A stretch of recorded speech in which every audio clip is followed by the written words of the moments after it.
Bismillahirrahmanirrahim. Ame masaramani foka barakada alimi bijirana. Alimi be shuko mota de mekako. Abe duje mota de mekaje. Aya yere dugo ana. Mogoshitai. Abe magodla an fargolola an yere nyetemina. Ina fo fien. Fien de point nous fait mogoshita couleur donc. Ina fo hakili. Ote mene ngoroko. Ambe sori pili kanue ankutiki Mahamadu ikisini nema bai. Baminata dini Abdullahi dini. Ambu la horomana ala ka anye da ukashini. Ala ka afana nye da anka.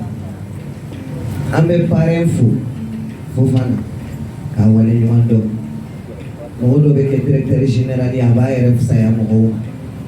Cabinet nana amadeli ka nyonye ni dite. Ni accueil tugo affaire parifonina. Waldi nani ani yere nani. Para do bi abikere ya ibu. Ibu be tugo la. Même shenda ufana foka wale nyuando. Ale mi yenda uko fight. Afuka wale nyuando. Nenda uyere fu. Animateur kalani bidu mba fwa ka courage la ne fe min danda uka ngani nalila ali garange ta da kuluka wallahi nya la jedi fe min be kwala atusu be chubudi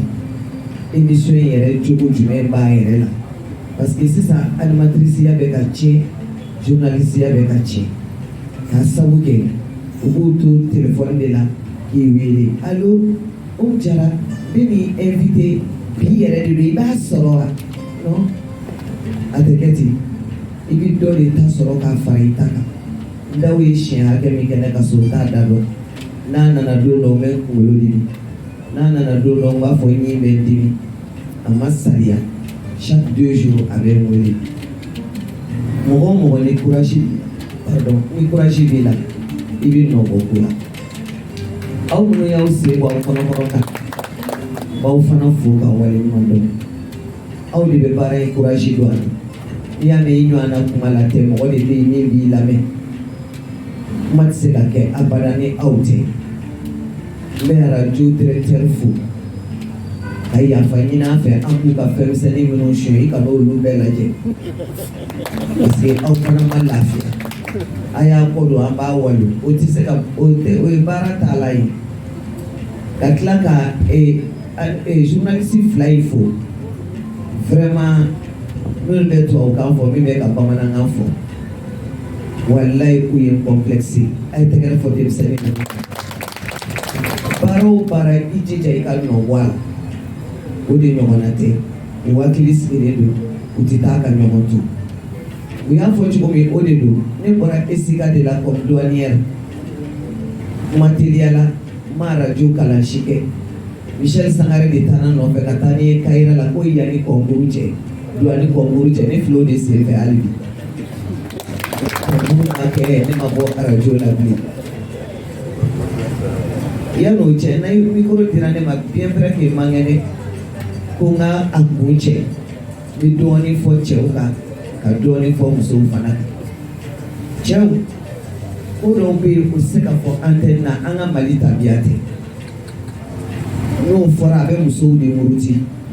muso mi no fle kene kaya ka fara ne reka wallahi an kile be se ka kudeta ke wallahi billahi wallahi muso pe fle muso chini ke no de kabu o de ake sai kalota de fle ne bi kalota ni kile ka titi muso ka kaji ni femi ya ujamba ke jew fe sababi ay srawi masara mani bange baga fla wallahi ani muso ne ti se ka fara jola no te be chene deke o le de na du jombaji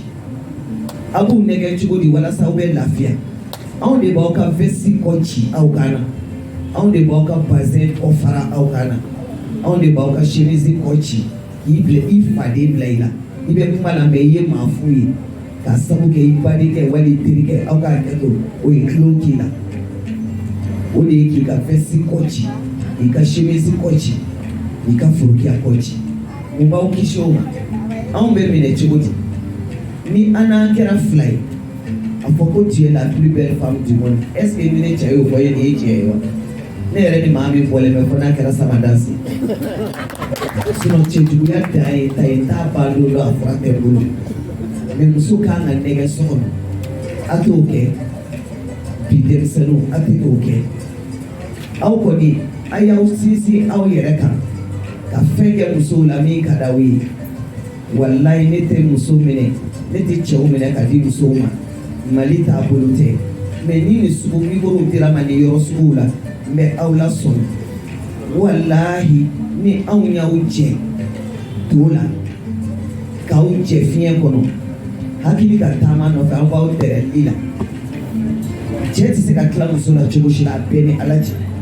n'a ka d'an ye an bɛ kɛ kɔnɔ k'aw kɔnɔ walayi t'a dɔn o de ye n'i y'a jɛ fiɲɛ na o tɛ fiɲɛ kɔnɔ ji yɛrɛ k'a jɛ tominan na o ye min sɔrɔ i man ka dumuni kɛ i man ka fiɲɛ kɔnɔ ji min mais aw k'a kɛ to an b'i tɛrɛ dilan na t'i la aw k'an ka nare de ɲini don o don k'a da ne bara la